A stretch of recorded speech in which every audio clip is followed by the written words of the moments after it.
President Trump there on Friday, ramping up outreach to black voters. Just the latest attempt by the president to appeal to that key voting bloc ahead of the 2020 election. Trump starting the week with a Super Bowl ad touting his criminal justice reform policy, featuring Alice Marie Johnson, a black woman he granted clemency to last year, followed by the State of the Union, where the president highlighted the low unemployment rate for African Americans, as well as support for HBCUs and school choice.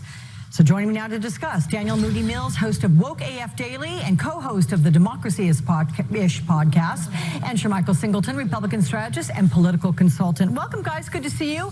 Hey, Alex. Shermichael, you first here. We have only 8% of African Americans who voted for Donald Trump back in 2016. And there's a recent Washington Post Ipsos poll which found that 83% of black Americans say they believe Donald Trump is a racist.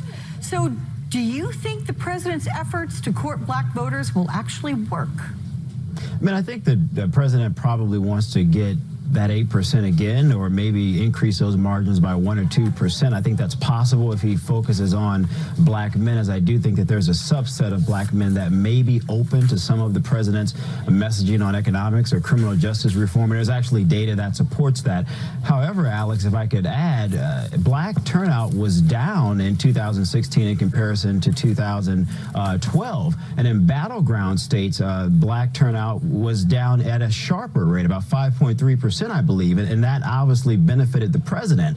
And so if I'm Democrats and I'm looking at the pool of candidates right now, I want a candidate who resonates very strongly with African Americans, because if not, then they're going to be in trouble come November. What was going through your mind, Danielle, as you were watching the State of the Union? I can't say that on national television, Alex. Come on. But I wasn't thrilled. I will say that. I think that Trump is doing what he does, which is, you know, lie as much as he possibly can in order to get appeal from his base. To, you know, I think that this appeal to the African American community is one that is just absolutely hollow. All you have to do is listen to the words that come out of Donald Trump's mouth, and then follow that by looking at the actions that he has taken. Donald Trump is a racist. 83% of African Americans who have eyeballs are very aware of that fact. And so anybody who would decide after they have seen this over the past 3.5 years, the actions that he has taken, and want to vote for him, I mean, I don't know what to do with those people. But to Shermichael's point, yeah, if Democrats want to win and want to beat Donald Trump, they are going to have to do a much better ground game with the black community than they have been doing.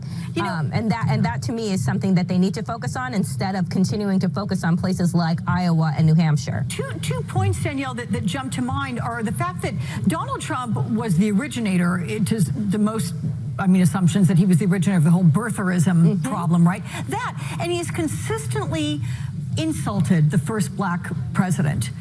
Is this something that the black community in general can get past? No. And he also just gave the Congressional Medal of Freedom to a man who is a total and complete racist and has said some of the most vile things about the first African-American first family. You know, so no, I don't think that these are things that people can just get over or look past and say, oh, but his policies work for me, because they do not. There is nothing that Donald Trump has done specifically for the black community.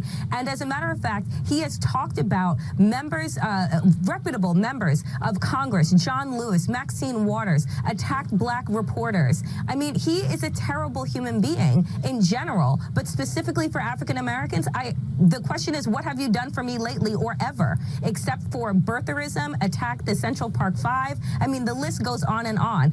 Not allow black people to rent in your buildings in the 1970s and had to be taken to court over that. I mean, the list goes on and on and on of the offenses that Donald Trump has had against the black community and black people in general. You know, there's some analysts, Shermichael, who say that black voters were not the only targets with this messaging. You have NBC's Janelle Ross, who wrote that Trump's outreach is more showmanship than substance. And here's what the quote says: the target audience was white Republican moderates and independents, but the address included an audacious set of claims that a slice of black Americans disenchanted with the Democratic field could possibly find compelling.